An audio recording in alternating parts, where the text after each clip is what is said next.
Live. Hello, hello. It's been a minute. How's everyone doing? Hey, Tara, how are you? Cow. Hello, hello. We are live on YouTube, hopefully. It doesn't say live on the other screen yet, but we are live up on this screen. So let's get live chat up. Let's get top chat up. Hey, y'all, I got a new computer. My computer blew up. Drake's going to get the links out here for me, and we're going to click on everything. We thought we'd say hello and have a little sesh with you all today. Yes, yes, yes. So yeah, we've been extremely busy starting this year. We've got a whole bunch of projects on the go. Tara's computer imploded, which has set us back a couple of weeks as far as being able to show you guys what we got going on. But we've definitely taken advantage of this time to be able to work away and have a lot to come down the line in the future here, because we've just been working and working and working. There we go. I see people are in chat already. We have bingo out there. We've got 4 plants. Welcome, everybody. Welcome. All right. We have another one in the house. Good day. How are you? Rapas? Is that how I say that? Rapas. Rapas? Rapas. Hello, hello. Yes, we have our awesome friend out there, that black soldier fly larva in chat. Oh, How's everybody doing today? I hope y'all are ready to have a little smoke with us. We've been having a little wake and bake this morning. I had to log on from a different account, so we're getting everything set up. I got a new SurfacePro. Yeah, my computer imploded. I don't know, too much fun on Twitch, I guess. I don't know. So today, I think I'm going to go in on this Gorilla Glue at Pacific Northwest Roots.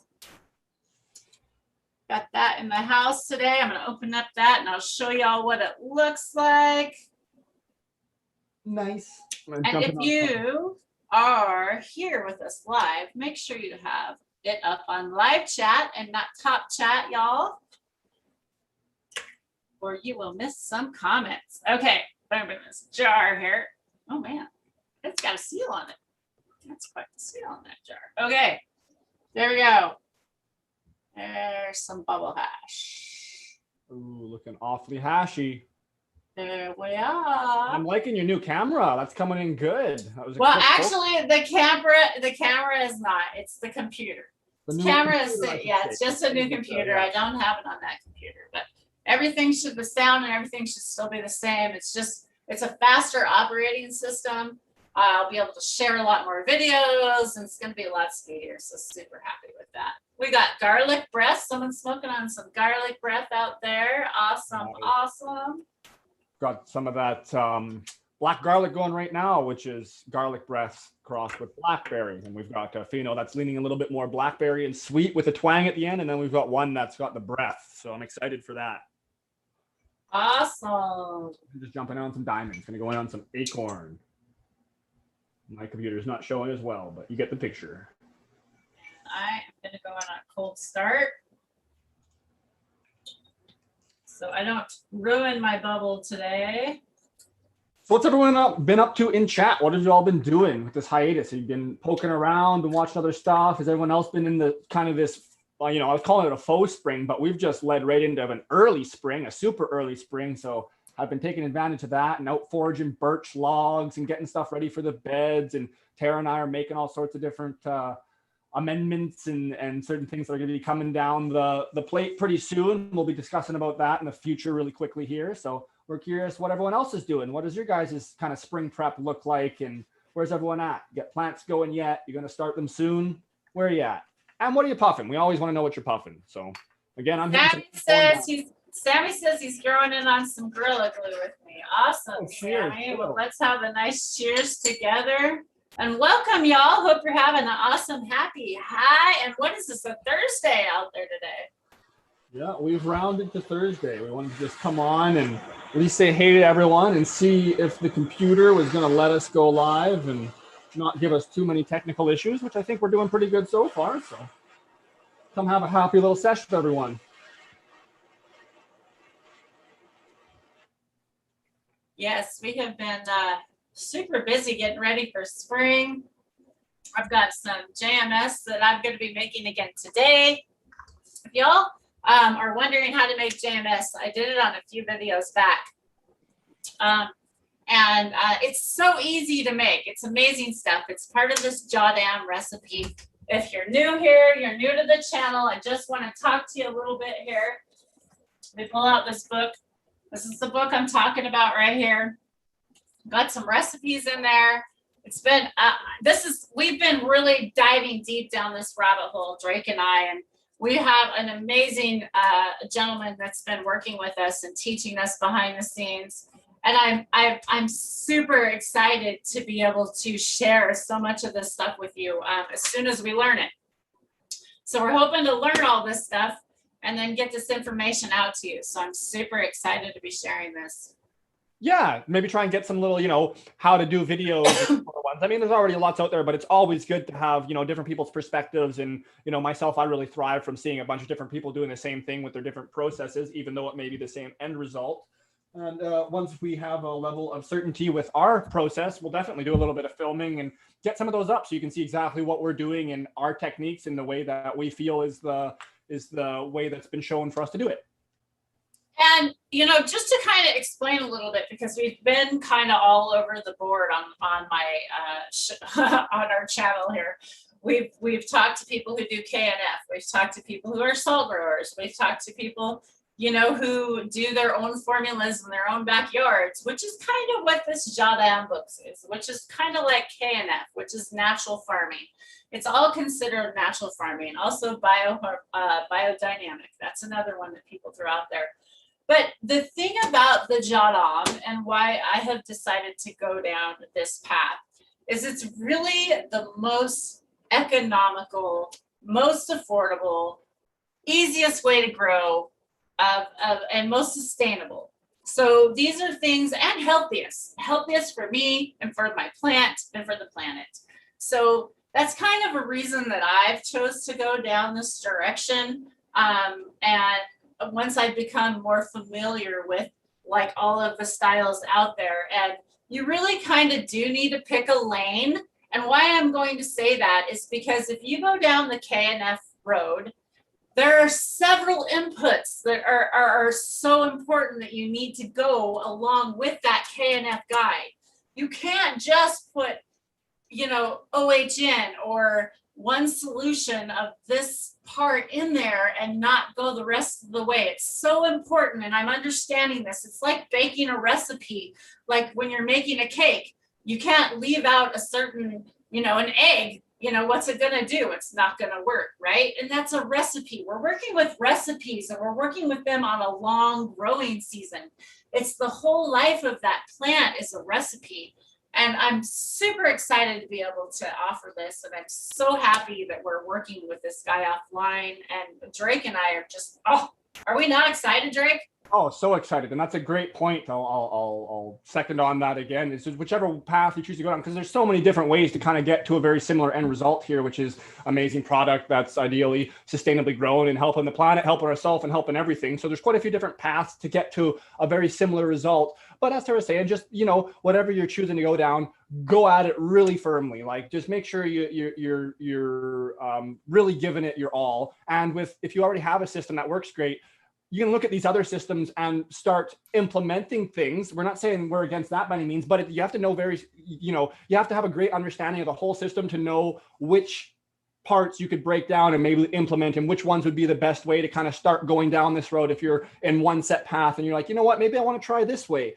It's all the learning, the experience, the talking to others that have done it, because with this, there is a lot of flexibility. It seems to be pretty loosey-goosey, especially with when you start crafting your own stuff, doing our own amendments and all these microbial inoculants and so forth.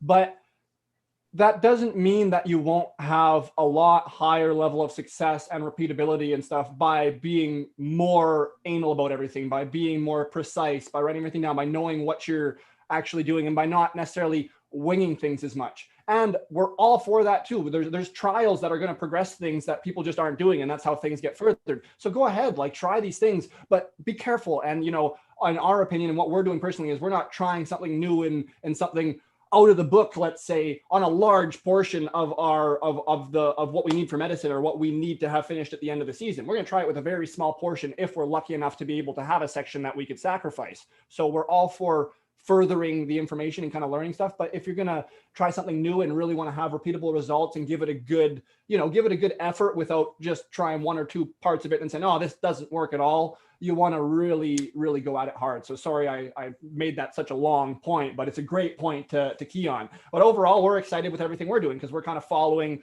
step by step exactly kind of the route of this Jadam path, let's say. And once we get more confident with it and get everything dialed in, use it for a few seasons, we might be able to start doing some of those own things a bit more ourselves and kind of, expanding and seeing what other areas we can implement other things if it's needed and, yada, yada, yada. But it's just getting that really good assurance of what our process and procedures are up first. That's super important. And that's kind of why we're not dipping too much into all the stuff we've been doing it's been a couple months that we've really been jumping into it and getting prepped, and we're already behind, but we're ahead in the sense of where we were the season before. But we want to make sure we're doing things properly so we don't put out misinformation, because it's so easy to miss a step or say the wrong thing or just not think of something if you don't go over it a bunch of times first. And then when someone's watching you that trusts you and respects you and thinks, everything you're doing is amazing, well, they could run into issues and now all of a sudden they don't know what's wrong and they're going to possibly blame themselves because they're going to assume it wasn't anything that, we or these other people could have said. So again, I just lengthened the point even longer, but yeah, it's good to be really confident. But don't be scared. Don't let that be intimidating too, right? Doing something's better than doing nothing. So I can jump back and forth on this fence all morning if you guys would like.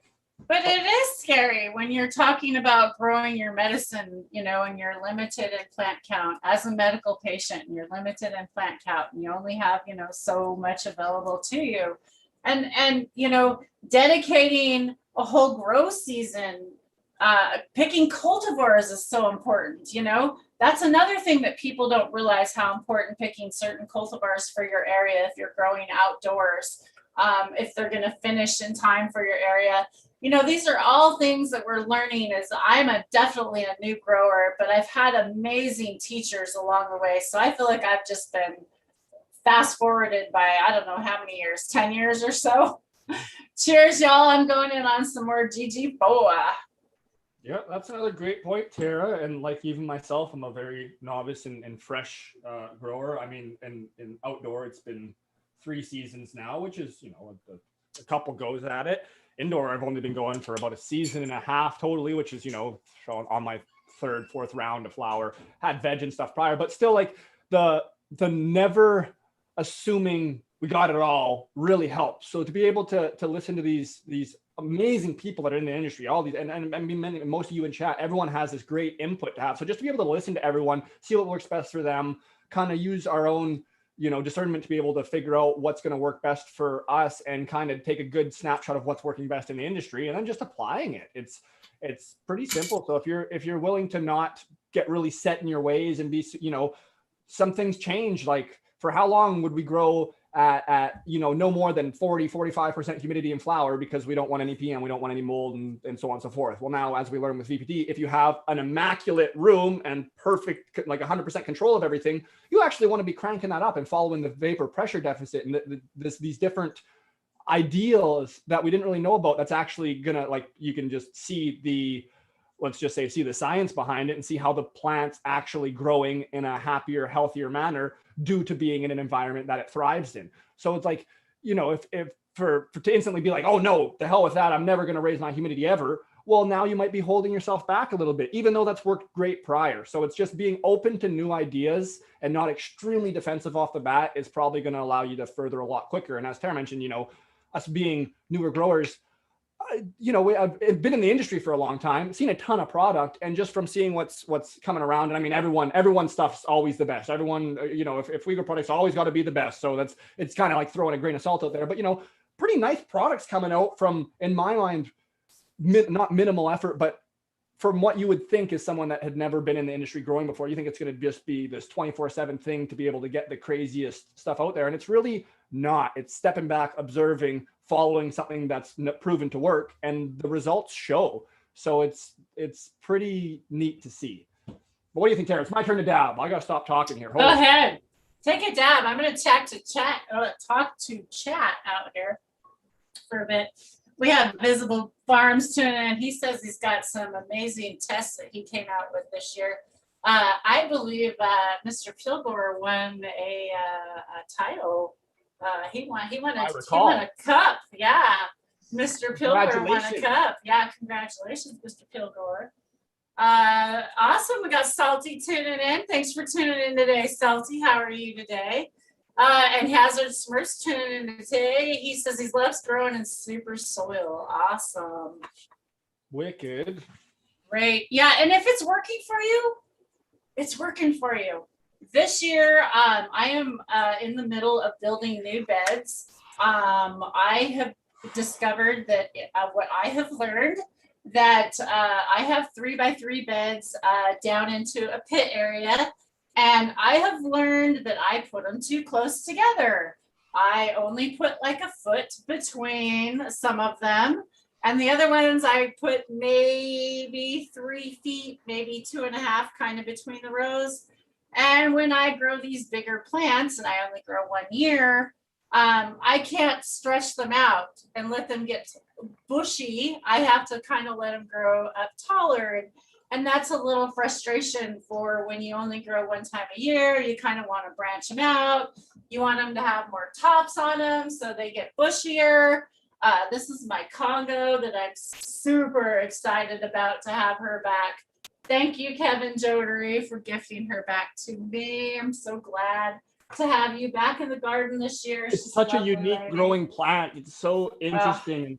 I was lucky enough to be able to get that Congo, the same Congo myself. And it's like you look in a grow room, and no matter where it is, you'd be like, there's the Congo. Like it could be 1,000 plants in there, 1 Congo, and you will see that Congo. It is a weird growing girl, But yes, I'm excited to have her back. And I'll have 2 of these in my garden. I'm super excited. These are going to be pretty big plants by the time they go out. They will be going out sometime in May. After Mother's Day is normally when we plant here in Eastern Washington for vegetables. You're safe to put tomatoes, peppers, and eggplant and those type of things out right now. Because it's normally the last frost after Mother's Day. Not right now, after Mother's Day. And then right now, you should be starting all of those plants. If you're going to be starting eggplant, peppers, and tomatoes, you should be starting those already indoor if you're in my area to be putting them out. Or you can buy starts, which is always okay. The problem with buying starts is you could be bringing bugs into your area. So that's kind of why I've steered away from that, and I'm going to be starting all my vegetables this year. I'm not going to be buying starts. So that's another thing we're going to be going on, Drake and I. Holy smokes.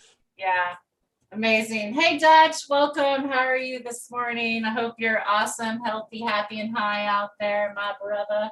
My brother from another mother. How are you doing? And we got Catman in the house. How are you guys? Welcome, welcome. Nice to see you all today. Thanks for all the support. Appreciate all the love out there, y'all. And I have to say, you guys, I've taken a few weeks off. Drake and I have taken a few weeks off. One was because we've been busy, and then the computer blew up. We've had some issues. So, and I really appreciate so many of you have reached out and said, hey, kind of worried you guys haven't been on. So thank you. It means a lot that you've actually missed us. I was, it shocks me, but I appreciate it. I was very happy, and I felt the love. I appreciate all your guys' support. Drake and I, it just keeps us super motivated to keep going, and we want to teach you guys and show you so much more. So make sure you follow us over on Instagram as well. We're going to be posting more pictures over there. It's also an easy way to get in contact with us.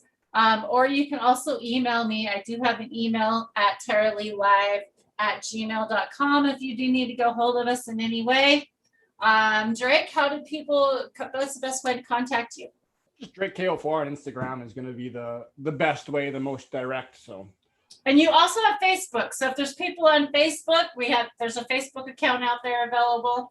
We have a sister of mine, Sabrina C. She's over on Cannabuzz. Cannabuzz is another great app. We also have some amazing Discord channels out there. Lemon Hoko's got an amazing Discord channel. We have the Dem Pure Discord channel, Dragonfly Earth Medicine. That's an amazing channel. And I am also working that Discord channel. I have a friend helping me work on that. We're going to be getting that up. We're going to be sharing all of our natural farming journey with you on that. Super excited. Yeah, super excited. Oh, thank you. Thanks, Pilgar. I love you guys. And you and Dopey. Always say hi to Dopey. Dopey's his amazing significant other, and I love her that she's always there. You always, you know, we couldn't do it without our significant others helping us. You know, my husband helps me a lot. Even though you don't see him here, they support us, Drake. We have those other that support us very much, don't we? Yeah, you got that right. You can say that again. There's I shouldn't say always, but for the most part, there's generally someone on the back end that is doing a lot of, no matter what it is, a lot of very crucial things, even if it's just taking care of the basics so that the other side can run around and do all the crazy stuff that they're up to. So it's fantastic. Exactly. Much love and much respect for all the amazing partners out there and teams in general. Just, teamwork is great. So there's lots of people we know working together with just great friends and so on and so forth. So big up to those people as well. They're exactly. And speaking of them, I'm guessing she was probably helped pick this one out. This is from Pildor, my beautiful tapestry behind me. I love this tapestry. It inspires me every day. It's so beautiful. I love it. And I have my little shrine set up back there. I burned my little what do you call them? Incense and my sage. And it's kind of important to have a little sanctuary. This is kind of my little sanctuary set up. We take little dabs, and I have my dabs set up. And I think it's really important to have that little Zen place that you can go and kind of recover if you're someone that that needs this kind of therapy. Definitely. And you got your nice little couple plants there. It's perfect. Just a little homey environment. Yeah, I love it. I knew she picked it out. I knew it. Yeah, she did. Awesome. Funny. Too funny. Tara knows. I know it all. Well, y'all, I'm thinking I'm going to clean this banger out and maybe dab one more out. Is there any questions in chat? What are y'all growing? What are you excited to grow with today? I'm excited to grow with Congo, and I have several other varieties over there going. I have clones going. I have I can't say how many plants I have, but I have over 15 types of cultivars going right now, trying to decide what I'm going to be growing for the summer. Wicked. Yeah. I'm obviously in Canada here. I've got the ACMPR, and that's just a medical permit from the federal government for anyone that's not familiar from Canada. So we're able to have up to a large amount of plants. So we've got quite a few cultivars we're sifting through just to figure out what's going to work best for our needs. And we really want to, we are going to be producing it into hash ourselves, just because that's generally the form that we like ingesting the most, because it seems to have the best relief. It just also seems to come with the highest ticker. Here in Canada, it's pretty tough to get anything like that, not on the free market. So even free market, you're talking a lot of money for personal, high quality, heady hash rosin. So going to be making that in the near future. We're working on getting the pieces together, as many other people are. And we both got freeze dryers coming. That's one of the pieces. Yeah, so we're super excited to be moving forward with that and get it crushing. So I want to know what anybody thinks about making hash and a cement mixer. I'm going to try it. And a cement mixer that's not painted, obviously. Yeah, I got a brand new cement mixer. Stainless or something. And hopefully it's not painted. It's out in the shop right now. And I am getting ready to make some hash. And probably in the next few weeks, I'm clean. I've got grow stuff going on here. As soon as I get things planted, we're going to be probably going to go out there and try and make some cement hash. We'll see. I don't know. Has anybody else tried? Anybody know anything? If anybody knows anything or anybody got any hints, I want to try it because I want to make a lot. Yeah, well, in the same boat with you. Go ahead. I was going to say, well, cheers, y'all. I'm going to go in. 710. Question for Tara. What is 710? The coolest dude ever? Of course you're the coolest dude ever. Hello. What 710. Cheers. Trick question. But yeah, I'll take an extra fine size dab for the name of that. We'll do my best to not melt away on camera, but no promises. I may just liquefy. It's happened once before. Liquefy's good. Liquefy, it's always good. That's how you know you got the proper sized dab in you. Then I know I've got an excited day lined up. I mean, What do you got? Well, I'm going to collect some exciting, I say. Exciting for me because I'm a weirdo. So I get to go out and collect a bunch more straw and hay from the field beside, and I'm piling up in this pile that I'm calling a compost pile that's kind of like some duck bedding mixed with some indigenous soil that was scraped up by a neighbor a season and a half ago. And then there's also just some kind of various sticks from the prune trees from around here of different sizes. So it's kind of like there's like this 3 to 4 section little compost pile / area. I'm going to make a hugel, and it's just beside our property. So I'm not going to go too ham or do anything too fancy to it, but I have definitely made it look nicer than it did prior. And it's going to be able to be somewhere where we can now either throw a bunch of potatoes or Jerusalem artichoke, sunchoke, something that we're using a bunch of, so I can just throw it out there, get them growing, and then also have that pile continuously keep kind of breaking down, getting better, and doing these different applications of, let's say our Jadam applications of it to see how long it'll take to turn this kind of just not barren, but just grassy field, kind of sandy, clayey, rocky, not super healthy looking soil into some ideal soil. And my one thing is I'd love to start doing that to the point where I can confidently bring it inside and not be super scared that I'm just cutting my own feet off by doing that. But if you think about it, if we're purchasing any of those soils already, that's what's happening. That's where it's coming from. They're not in a lab creating soil, so it's just about doing it correctly and having that level of certainty that you don't have issues, which is pretty hard to do on a small scale. So I'm not encouraging others necessarily try it, but I want to get to there. I want to try it out. So there we go. That's one of the things I'm doing. Holy smokes, taking long. And then I've got beds to address. I've been bringing birch in from the forest and making my outdoor beds better, and some plants to take care of, some transplanting to do. But Tara, what are you up to? I'm excited to hear what you have to do today. Well, I'm going to chat with chat for a minute. We have some questions going on in chat today. And one of the questions is about light. I know light is something people talk about a lot, about how long you should have the light on for. Some people leave lights on for 24 hours. Some people leave lights on depending on if you're cloning or if you're in veg. I would like to know what everybody out there right now that's in chat, what you feel like is the best timing or times for vegging, and what do you use for veg? Let's see what everybody says out there for veg. I'd like to know what everybody says and see if everybody's close. For vegging, how many hours do you want to be? And the reason that I personally believe that plants need a rest. I have noticed a difference, but that hasn't been the only thing I've changed.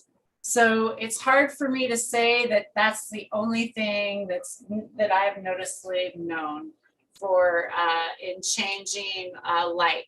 But I believe your plants need a rest. And right now, I believe mine are on a 6-hour rest. I'm trying to remember right now. I have to look. So yes, hello, Octo. Hello, welcome. Haven't you seen for a bit? How are you? Hope you're doing good down in Cali. That weather is probably beautiful down there. 17 on and 7 off, Octo says. Awesome. Okay, that's what he does. Okay. Awesome. Pilgar says you should at least give your plants 4 hours of sleep. Awesome. Okay, good to know from Pilgar. And our 710, he's tuning in with veg, he believes is 18.6. And he does cloning for 24, 0 time off. And flower is 12.12. Awesome. Hardcore sativa flower, he says 10.14. I believe that. I definitely believe those times.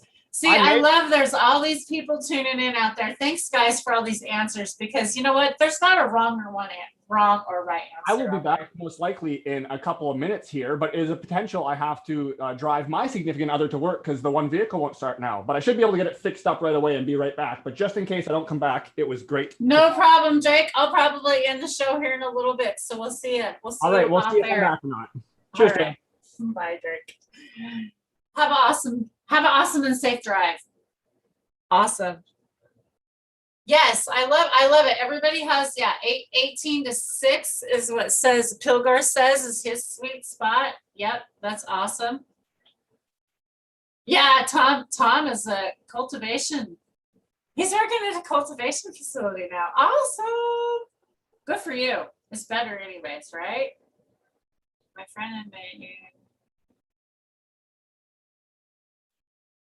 They grow at night. I swear I've walked in and my plants grow at night. I believe the same thing.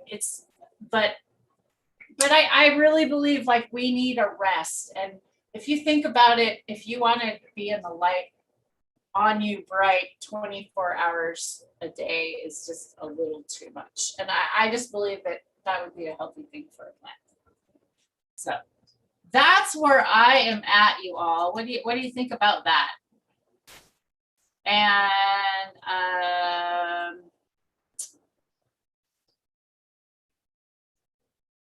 what else? Plants do grow at night. Yep, that's what I thought. I agree too. Well, you all, it has been an awesome time. I just want to go live for a few minutes. If anybody else has got any more questions out there, direct them my way. We can get them answered for you on the next live. I think we're going to be going live Saturday. We might have an amazing guest for you. We're still waiting to hear back. I had to wait on the computer, and now that we're able to go live, I'm so happy. So yes, we will see you back on Saturday, probably about 10 o'clock Pacific Standard Time. Have an amazing day. Thanks for tuning in, y'all. And don't forget to like, subscribe, and hit that bell so you can be here live. Cheers. See y'all.